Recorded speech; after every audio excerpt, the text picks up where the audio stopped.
نحمدہ و نصلی علی رسولہ الکریم اما بعد فاعوذ باللہ من الشیطان الرجیم بسم اللہ الرحمن الرحیم۔ حاضرین و سامعین اکرام السلام علیکم ورحمۃ اللہ وبرکاتہ۔ پروگرام الدین الخالص کے ساتھ ہم حاضر خدمت ہیں اور اس وقت ہمارے ساتھ معروف دینی اسکالر مفتی محمد اسحاق صاحب تشریف فرما ہیں۔ مولانا ہمارے ایک دوست سے ہم سے پوچھا ہے کہ کیا حج کے ارکان اللہ تعالیٰ نے حضرت ابراہیم علیہ السلام کو سکھائے، کیا اس میں قربانی بھی شامل تھی، اور اس کے علاوہ رمی جمرات جو کی جاتی ہے، جمرات کو رمی، وہ بھی اس وقت ان کو سکھائی گئی تھی؟ اس کے بارے میں کچھ وضاحت فرما دیں۔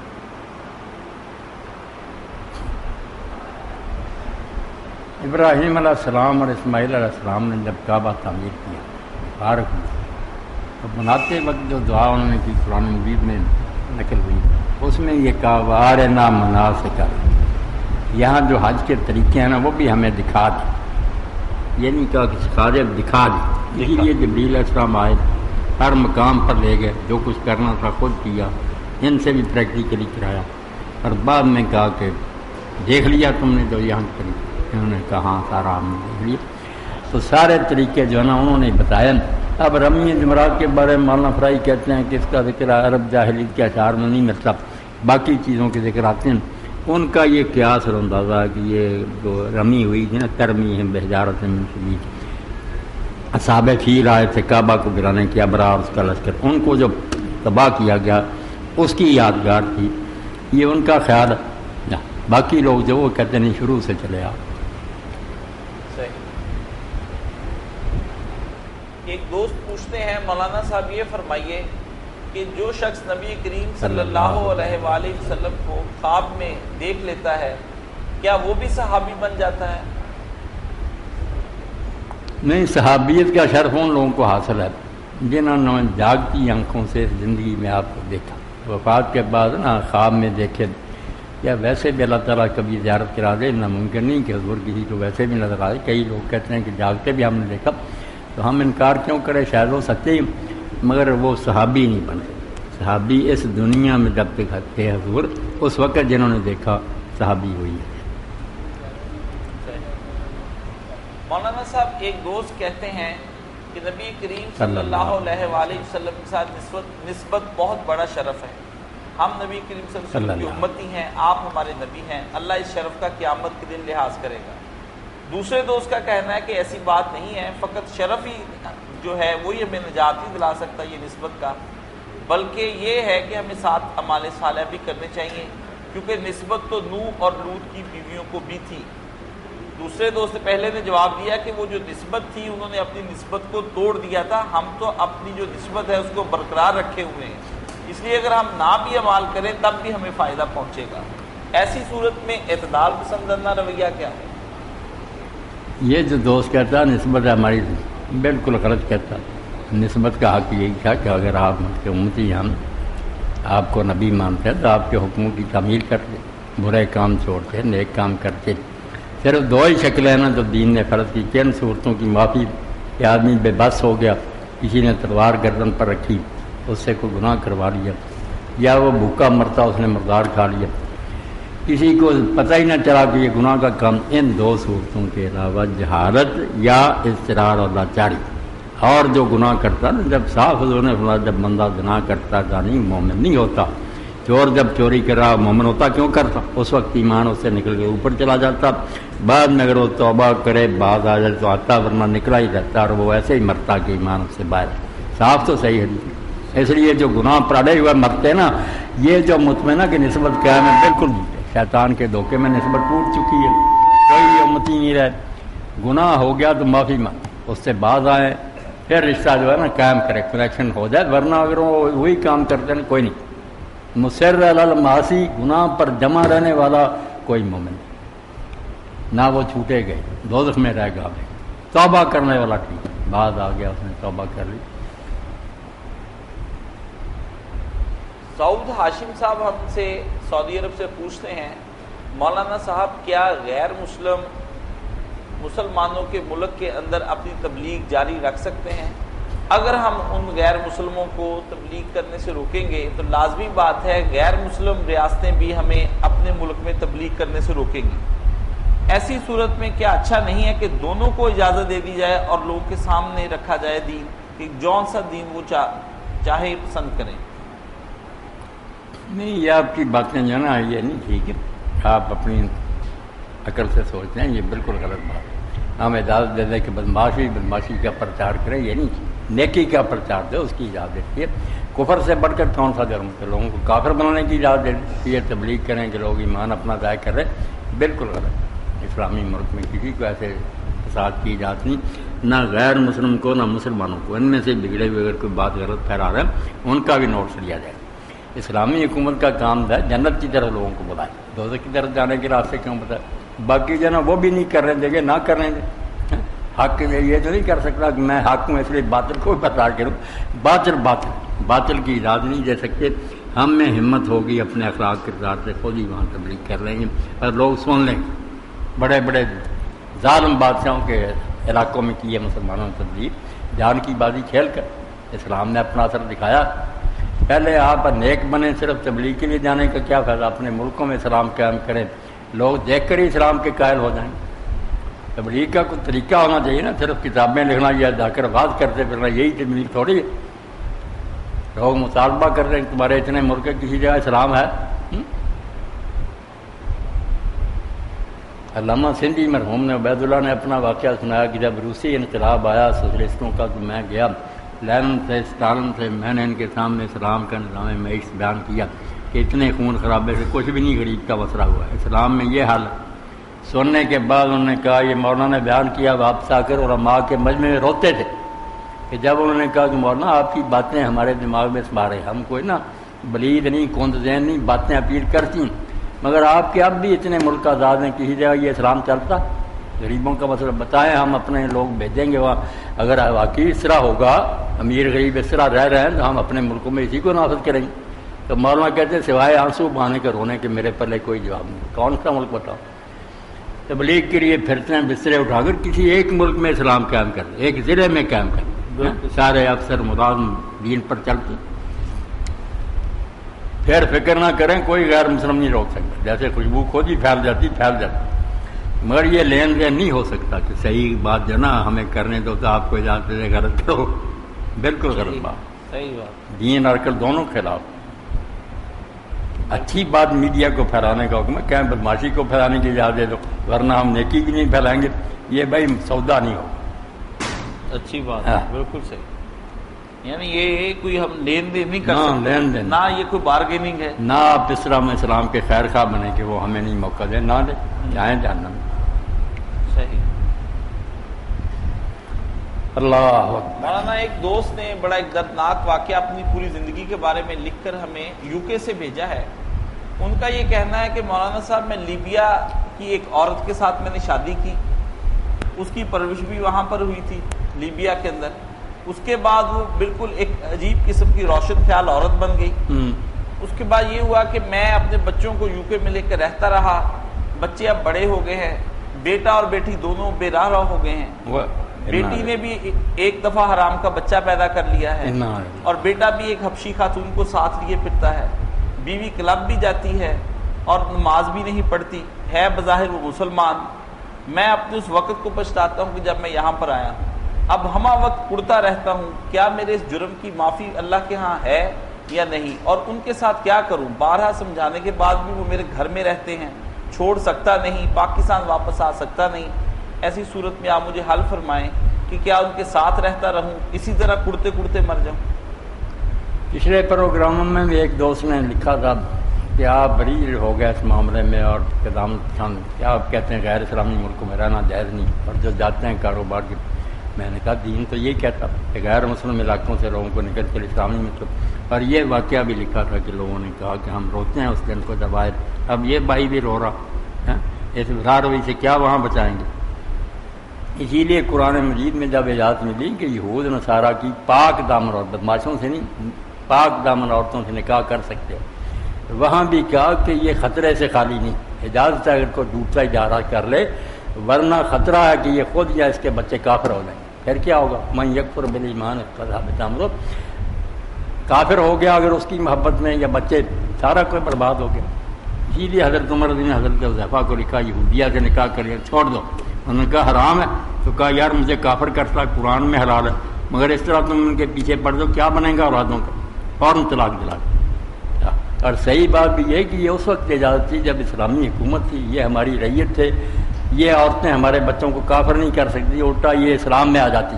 اس لیے اب جب ہم ماتحت ہیں نا ان کے، وہ حکم بھی ختم ہے، کوئی مسلمان ان سے نکاح نہیں کر سکتا، بلکہ مسلمان عورتیں بھی جو بگڑی ہوئی نا بدماش پہاڑ، ان سے بھی نکاح نہیں جائے، دیندار اور پاک دامن عورتوں سے ہونا۔ اسلام میں نکاح کوئی صرف پانی بہرانی کے یاشی ہے، نیک نسل آگے آگے ایک نیا سلسلہ دیندار نسل کا چلے، دیندار بچیاں اسلام والی۔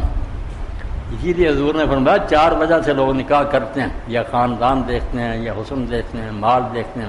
فرمایا دفع کرو سب چیزیں، یہ ہو جائیں تو ٹھیک ہے۔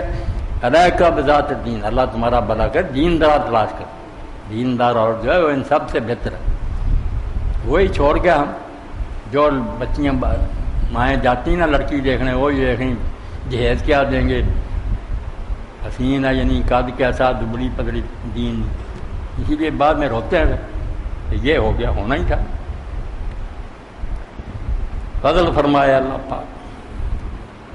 ایک خاتون نے اپنا مسئلہ، یہ دارالکفر میں نہ رہیں، جو گئے وہ بھی کوشش کریں کہ چھوڑ کر نہ وہاں سے آ جائے اپنے مسلمان ملکوں میں، یہاں ہزار خرابی پھر بھی غنیمت ہے۔ ایک خاتون نے اپنی ایک سہیلی کا مسئلہ لکھا ہے، وہ کہتے ہیں کہ اس نے ڈائریکٹ تو آپ سے سوال کرنا مناسب نہیں سمجھا، میں ہی اس کا مسئلہ آپ کے سامنے رکھ دیتی ہوں۔ مسئلہ یہ ہے کہ میری وہ سہیلی اپنے دیور کو پسند کرنے لگی ہے، جبکہ اس کا شوہر بھی موجود ہے۔ ایسی صورت میں وہ چاہتی ہے کہ اپنے شوہر سے طلاق لے کر دیور کے ساتھ نکاح کر لے، جبکہ دیور بھی اس بات پر رضامند ہے، لیکن شوہر اس بات سے بے خبر ہے۔ ایسی صورت میں کیا کیا جائے؟ کیا آپ اس معاشرتی بے ربطگی اور اس طرح کی چیزوں کو کس نگاہ سے دیکھتے ہیں؟ اسلام اس قسم کی اجازت دیتا ہے کہ دیوروں کے ساتھ روابط بڑھائے جائیں اور بعد میں شوہروں سے طلاقیں لے کر ان کے ساتھ شادیاں کی جائیں؟ برائے مہربانی اس بارے میں تھوڑی رہنمائی فرمائیں۔ یہ صرف فقہی مسئلہ ہی نہیں ہے، بلکہ یہ ایک معاشرتی اور سماجی مسئلہ ہے۔ آپ سماجی پہلوؤں پر بھی نظر رکھتے ہیں، اس لیے آپ کی ایک نظر کی ضرورت ہے۔ میری بچی ڈائریکٹلی پوچھتی کوئی نہیں، میری بیٹی بھی، مگر چلو آپ نے بیٹا اس کی طرف سے بیان کر لیا۔ قرآن نے ان کو افدان کہا، یہ جو خفیہ دوستیاں لگا رہے تھے نا مرد عورتیں، خدن کی جمع افدان، یہ یارانے نہیں ہونے چاہیے، مگر اگر بدقسمتی سے ایسا ہو گیا نا تو پھر حال یہی ہے کہ پہلے خامن سے دھوکہ نہ کرے، اس کو صاف کہہ دے کہ میرا تیرا نباہ نہیں، اور وہ بھی عقل سے کام لے کہ بدکاری ہو جائے گی پھر ٹھیک ہے، طلاق دے دے اور وہ دیور سے شادی کر لے، حلال رستہ اختیار، حرام نہ کرے۔ یہ ہمارے یہاں جو ہے نا کہ طلاق ہی نہیں دیتے، وہ خواہ دیتے ہیں، انہوں نے مذاق بنا رکھے، کچھ جان ہی نہیں چھوڑتے، پھر وہ عدالتوں کے دھکے کھاتی ہیں، طرح طرح کے بہتان لگا کر جان چھڑاتی ہیں، کچھ فائدہ نہیں۔ سب سے پہلے جس عورت نے طلاق لی ہے نا آپ کہہ کر، وہ جمیلہ ہے، جو عبداللہ بن ابی تھا نا رئیس المنافقین، مدینہ کا سردار ہی تھا، منافق تو لگے، اس کی بہن تھی وہ، اس نے رسول اللہ سے کہا کہ اللہ کے رسول میرا جو خامد ہے نا، خامد بہت اعلیٰ درجے کا تھا، ثابت بن قیس حضور کا خطیب تھا، جب کافر آتے تھے نا قبیلے، ان کے شاعر ہوتے تھے، خطیب ہوتے تھے، لیکچرار، اپنے اپنے قبیلے کے وہ مناقب اور شانیں بیان کرتے تھے، مقابلے میں پھر ثابت کھڑے ہوتے تھے، یہ لیکچرار تھے اسلام کے، جو اسلام کی زمین حضور بڑی تعریف کرتے تھے۔ اس کی بیوی تھی، اس نے کہا ثابت کے دین اور اخلاق پر مجھے کوئی اعتراض نہیں، مگر دوسرے لوگوں کے مقابلے میں اتنا بدشکل نظر آیا، لوگ بھی آ رہے تھے، وہ بھی ان میں میں نے دیکھا، ان کے مقابلے میں اس کی شکل اتنی ناپسند آئی کہ جب وہ میرے قریب آیا تھا، اگر اللہ کا خوف نہ ہوتا تو میں نے اس کے منہ پر تھوک دیا، اتنی نفرت کیا ظاہر کی۔ تو ساتھ ہی اس نے کہا مومن تھی نا، آگے سوال تھا کہ گناہ کرتے رہو مومن نسبت کیا نہیں، اس نے کہا انی اکرہ الکفر فی الایمان، میں ایمان رکھتے ہوئے کافر ہونے سے ڈرتی ہوں، کہ رہوں گی مومن کہلاتی، ہو جاؤں گی کافر، گناہ ہو گیا۔ کیسا مسئلہ اس نے بیان کہ مومن مومن نہیں رہتا جب وہ یہ جرم کرتا۔ حضور نے ثابت کو بلا کر کہا کہ جو باغ تم نے دیا تھا نا نہر میں، اپنا باغ وصولو، خد سبیلا، راستے سے ہٹ جاؤ، چھوڑو اس کا راستہ، طلاق دلوا دی، پہلا خلاصہ اسلام۔ اسی لیے مولوی صاحب لکھتے ہیں اور نسائیات والے، کوئی عدالت اس کی نہیں مکلف کے پوچھے کیوں خلا لے رہی، جو جج یہ پوچھتا بالکل جھوٹا، اور وکیل جو بحثیں کر رہے غلط ہے، جھوٹے عذر بنائے گی، بہانے، یہ وجہ وہ صفائیاں دیتا رہے گا، اتنا ہی کافی ہے۔ اس نے کہا مجھے نفرت ہوگی، میں اس کے گھر میں نہیں رہنا چاہتا۔ اللہ خیر، اس پر تسلی کر سکتا جج، کچھ مہلت دے، صلح کی کوشش کرے، مگر اس بحث میں کہ تیرا بہانہ ٹھیک ہے یا نہیں، رد کر دے گا، وہ ایمان میں کفر کرے گی، گناہ کے پھر ٹھیک ہے۔ تو اس لیے بچی اگر یہ چاہتی ہے نا تو خاوند سے صاف کہہ دے، بچنا تو چاہیے تھا، مگر ہو گیا اگر یہ معاملہ، طلاق لے لے، کیا کر، نہیں دیتا تو عدالت سے لے لے، تو اپنے دیور سے شادی کرے، کوئی گناہ نہیں اس میں، بدکاری نہ کرے، حلال کا رستہ اختیار کرے۔ مولانا صاحب اس میں ایک پہلو پر یہ بھی ایک روشنی تھوڑی سی ڈالیے کہ گھروں کے اندر جو ہمارے یہاں بے پردگی ہے، اور آج کل جس طرح کے لباس خواتین گھر میں پہن کر پھرتی ہیں، جہاں ان کے دیور بھی ہیں، ان کے اپنے جیٹھ بھی ہیں، چچا تایوں کے بیٹے بھی آتے ہیں، تو کیا یہ اس طرح سے ایک کانٹے بوئیں گے کاشف بیٹا تو پھر کانٹے چبھیں گے جب ایسی چیزیں آ گئیں گھروں میں، یہ موبائل فون آ گیا اور یہ انٹرنیٹ آ گیا اور ٹیلی ویژن آ گیا، بے پردگی، جی ہاں، نتیجے یہی نکلے، پھر بعد میں رونے کا کیا فائدہ۔ جی ہاں، اس پر وہ حدیث پاک یاد آتی ہے نا، جس سے لوگوں نے نکال لیا کہ دیور جیٹ سے پردہ کرو، ان کی بھی جاتی ہے، گھر میں آنے والوں سے پردہ ہوگا کہ جینا ہی حرام ہو جائے گا، مگر جو تنہائی میں بیٹھنا علیحدہ، یہ بھی جرم ہے کہ کوئی تیسرا آدمی نہیں، دیور ہے جیٹھ اندر بیٹھی ہوئی بند کمرے میں۔ اس کا حضور نے جب کہا نا کہ کوئی عورت تنہائی کی بات تھی، پردہ نہیں تھا، اس طرح نہ بیٹھے کہ وہاں کوئی محرم پاس نہیں، ورنہ تیسرا شیطان ہوگا، صحیح رون گا الحمق، خاوند کا بھائی وغیرہ، وہ تو موت ہے، وہ تو زیادہ خطرناک بات ہے، بیت کر تھی۔ اس حدیث سے کیا یہ بات واضح ہوتی ہے کہ جو دیور ہیں وہ بھابھیوں کے کمرے میں جا کر بھائیوں کی عدم موجودگی میں یا کوئی اور فرد نہ ہو، نہ بیٹھیں ان کے پاس، یا گھر میں بھی ہیں تو الگ، سارے گھر کے افراد ہیں نا وہاں بیٹھ رہے، علیحدہ نہیں بیٹھنا۔ مولانا یہ بھی ایک عمومی طور پر رویہ دیکھا گیا ہے کہ گھر والے جب جاتے ہیں تو بھابھی کو بھی گھر چھوڑ جاتے ہیں، دیور کو بھی چھوڑ جاتے ہیں، یہ بھی ایک رویہ تنہائی والا ہی ایک رویہ آ جاتا ہے، ساری خرابی اسی سے پیدا۔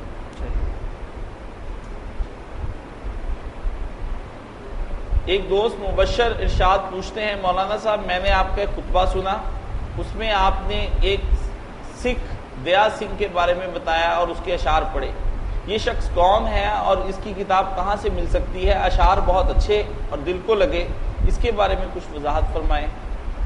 دیا سنگھ ایسے ہی ہے میری نظر میں جیسے امیہ بن ابی سلمہ، کافر شاعر ہوا، مگر اشعار اس نے بہت اچھے، قیامت کا ذکر، موت کا بیان۔ ایک سفر میں حضور نے ایک صحابی کو یاد سے کہا سناؤ، اس نے سنا، آپ سنتے گئے اور کہتے گئے ہی ہے، کچھ اور کو 100 تک سنے، اور بعد میں کہا یہ شخص ہے نا، زبان اس کی مومن ہے، دل کافر، ایمان نہیں لایا مگر باتیں سب مومن والی، ایسی اس کی وہ کلمہ نہیں اس نے پڑھا، مگر بات یہ ماننے کی ہے کہ مسلمان بھی اچھے سے اچھا بزرگ، کہیں عشق آ گیا، کہیں کوئی ایسی بات آ گئی، پوری کتاب میں آپ کو ایسی کوئی بات نہیں ملے گی۔ مرنا، اللہ کے سامنے جانا، زندگی فانی، کتاب کا نام اس نے رکھا زندگی بلاس، 100 سال کیے ہیں پورے، 1 سال پھر دوسرا، جیسے جیسے انسان پر حالات آتے ہیں بیان کرتا رہتا، جوانی آئی، بڑھاپا آیا، ہو گئی عمر 93 برس دی، چھڑ گئے ہرس نمانی، اب تو جانے دودھ نو نے آن بے دعویٰ دتا سیس راجے جیرا، شادی ہوگی نا بچوں کی، اب بہو آ گئی، اس نے آ کر جو ملکہ تھی گھر کی ساس بے دخل کر دی، دودھ دہی لی مالک بن گئی، بیٹھی پکڑ مداری، وہ مداری جیسے دودھ روتے تھے مکھن کا، کہتی اس کی مالک بن گئی، کر دے کارج آپ کریں دے، پوچھدہ کون سے آنی، جو حالات ہو جاتے ہیں نا پھر، اور آخر میں یہ ہوا کہ ہر کوئی کہندہ گھر نہیں رکھنی، صرف جو چیز پرانی، جل میں پھر یہی ہوتا کہ یہ جان چھوڑے بوڑھی ماری، دیا سنگھ دنیا میں ویکھو ہر کوئی چاہتا ہے ہاری، پوری کتاب میرے بھائی بچہ ایسی ہے پڑھنے کی کتاب۔ اب ہماری عمر ہو گئی 19 سال کی، جوانی آ گئی، تو وہاں پھر بابا دیا سنگھ لکھتا کہ 19 سال وچ اتنا سوچیا ہے، بیوقوف کو بوت کہتے ہیں نا پنجن، 19 سال وچ اتنا سوچیا ہے، سدا نہیں آرام دی کھڑی رہن، دارو بوٹیاں لاکھ علاج کر لے، جند وچ وجود نہیں بڑی رہن، جتنے جی چاہے علاج کر، بیٹھے کوٹ دے کوٹ طبیب رہنے، بڑے بڑے ڈاکٹر سنانے بیٹھے ہوں گے، جند نہیں حکیم تو پھڑی رہے، ان سے قابو رہنی، بادشاہ مر جاتے۔ پھر جب ہم دیکھتے ہیں باپ چلا گیا، بھائی چل، اپنی آنکھوں کے سامنے دیکھتے ہیں، وہاں پہ انا للہ کی تشریح کرتا ہندے اپنے کو رنج، اگر اپنے تھے تو رکھ لیتا تھا، جس کا مال تھا لے گیا، ہندے اپنے کو رنج، اکھیں اپنی دیکھیا ٹر دیا. جی اب جہاں اللہ لے گیا جس کا جمعے میں بیان تھا برد کہتا نہیں خبر کے رب سرکار سچی، کتنے بن کے جیا برنا، کس دنیا میں ان کو لے گیا. بالکل صوفی قسم کے شاعر ہیں یہ بھی. لگے 15 منٹ نہ دیا سنگا پانی وچ پتا شیا کر، بیٹھے بیٹھے 10-15 منٹ میں ختم ہو گیا. تو زندگی بلا سے لینی چاہیے. بہت پیاری کتاب ہے، ساری کتاب پڑھنے کے لیے.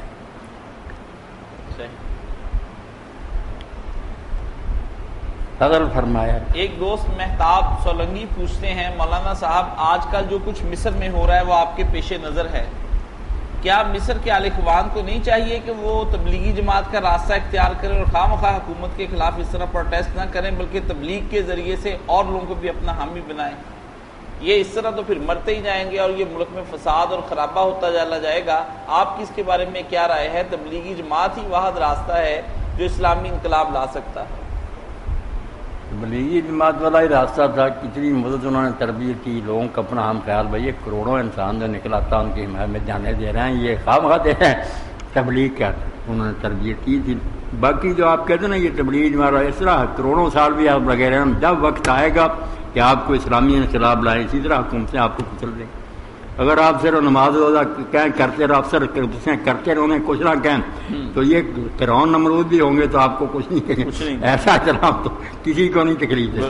اگر آپ کہیں گے کہ حکومت کو ٹھیک کریں، آپ بے شک کوششیں کر رہے ہیں، نرم جب اٹھیں گے کچل دیں گے. اور یہ ظالم جو آپ دیکھ رہے ہیں مصر میں کر رہے ہیں، یہ کوئی مسلمان ہے؟ اب آپ پڑھیں کالم کی، یہ جو چیف جسٹس ہے جو آپ صدر ہے یہ یہودی ہے، فلاں فرقے کا یہودی، جو وزیر اعظم ہے وہ عیسائی ہے. سارے بے ایمان جو اسلحہ لے کر اسرائیل سے انہیں مار رہے ہیں مسلمانوں. اس لیے اخوان بیچارے کیا کریں اور کیا کریں. لوگ جب بھی اسلام کا نام جزائر میں آئے، جس جگہ بھی کوئی اسلامی حکومت آتی ہے جمہوری طریقے سے چل دیتے. یہ بندوقیں جو لوگوں نے اٹھائی یہ بھی تانگ آکری اٹھائی ہے کہ جمہوری طریقہ بھی دیکھ لیا، نہیں رہنے دیتے ہماری حکومت. یہ بیج انہیں کا اپنا بویا ہوا دہشت گرد انہوں نے خود بنایا. تانگ آ کر لوگ تانگ آمد بجانگ آمد ہو. بالکل ووٹ لے کر آتے ہیں لوگ، اکثریت سے آتے ہیں، نہیں رہنے دیتے، سازشیں کر کے ان کا تختہ اٹھ دیتے. کچھ مسلمان ملک بھی حامی بنے ہوئے ہیں کہ فوج ٹھیک کرے فلانے، وہ اپنی بادشاہ سے بچاتے ہیں. کتنے برے لوگ ہیں، کوئی شیخ حضر ہے، کوئی کہیں بیٹھا ہوا. اب اس پر کیا کہیں بیٹا، کفر از کعبہ برخیز کعبے سے کفر نکلا ہے تو اور اسلام کہاں رہ جائے. نیک لوگ مر رہے ہیں، مرد عورتیں بیچارے بالکل دین کے لیے جانے. ایک دوست خالد رشید صاحب پوچھتے ہیں مولانا صاحب بخاری شریف اللہم انصرہم ولا تنصرہم، ہماری دعا اللہ ان کی مدد کرے اور جو ان کے خلاف ہیں ان کی مدد نہ کرے، مدد نہ کرے. وامکر لہم ولا تمکر، اللہ ان کے لیے کوئی تدبیر کر. آمین. مخالفین کے لیے نا کوئی ان کی تدبیر کامیاب. مولانا چھوٹے چھوٹے بچے وہاں پر مارے جا رہے ہیں، ہاں نہتوں پہ گولیاں چلائی جاتی ہیں. مجھے ایک شعر بیٹا یاد آ گیا کہ جب شاہ اسماعیل شہید اور ان کے ساتھی مارے گئے تو جو لوگ ہندوستان میں بیٹھے تھے جنہوں نے اپنی انگلی کا خون ہی نکالا، فتوی ہی دیتے تھے یہ کافر ہے، انہوں نے برا بلا کہا. تو پھر ان کے حامی جو تھے سید صاحب کے سید احمد ریاض شاہ، انہوں نے ایک شعر کہا بڑا اچھا عمدہ. انہوں نے کہا کہ جو لوگ جانے دے گئے ان سے اور کچھ نہیں ہوگا، سودا کے مارے عشق میں، عشق کی بازی میں، اس جوئے میں، سودا کے مارے عشق میں شیریں سے کوہ کن، بازی اگرچہ پا نہ سکا سر تو کھو سکا. فرہاد اگر شیریں کے معاملے میں جیت نہیں سکا، آخر میں بیچارہ پیسہ مار کر مر گیا، ناکام دنیا میں ہوا. شیریں اگر نہ پا نہ سکا سر تو کھو سکا. کس منہ سے اپنے آپ کو کہتا ہے عشق باز، اے روح سیاہ تو سے تو یہ بھی نہ ہو سکے. اے منہ کاڑے لوگوں تم تو یہ بھی نہ کر سکے اسلام کے لیے کچھ دکھ اٹھاؤ. جو مر گیا غریب ان کو بدنام کرتے. تو ایسے لوگوں کے لیے دعا ہی ہم کر دیں، یہی ہماری طرف سے بڑی ان کی خدمت ہے. ورنہ ہم بیچارے جو مجرم ہی ہیں نا، کتنا ظلم ہو رہا، آرام سے بیٹھے ہوئے. ایک صاحب پوچھتے ہیں مولانا صاحب یہ فرمائیے کہ یہ حدیث میں آتے ہیں الفاظ کہ ننگے پاؤں چلنے والے جو گونگے اور بہرے بھی ہوں گے اقتدار ان کے ہاتھ میں آ جائے گا، بخاری شریف کی اس حدیث کے بارے میں ذرا وضاحت فرما دیں کہ بخاری کی اس حدیث کی دراصل تشریح کیا ہے؟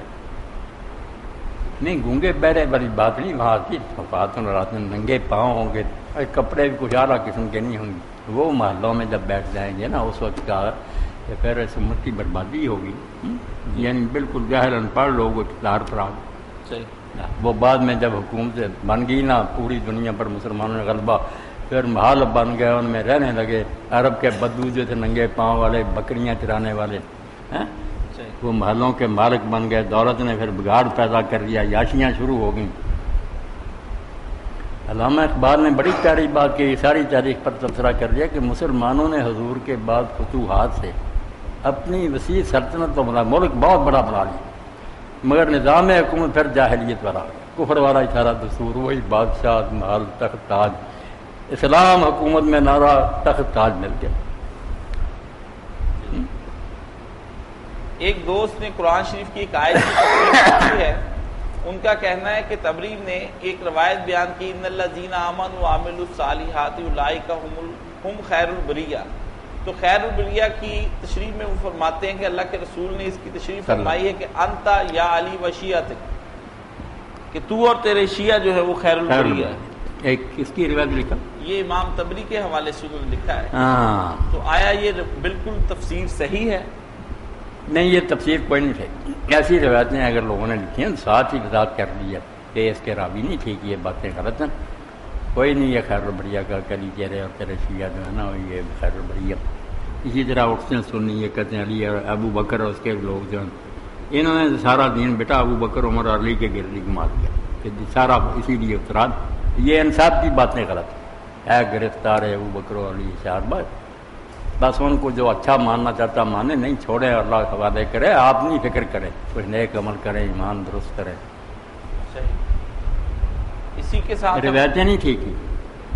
اسی کے ساتھ ہم آج کا پروگرام ختم کرتے ہیں۔ وآخر دعوانا ان الحمدللہ رب العالمین۔ صلی اللہ تعالی علی خیر خلقہ سیدنا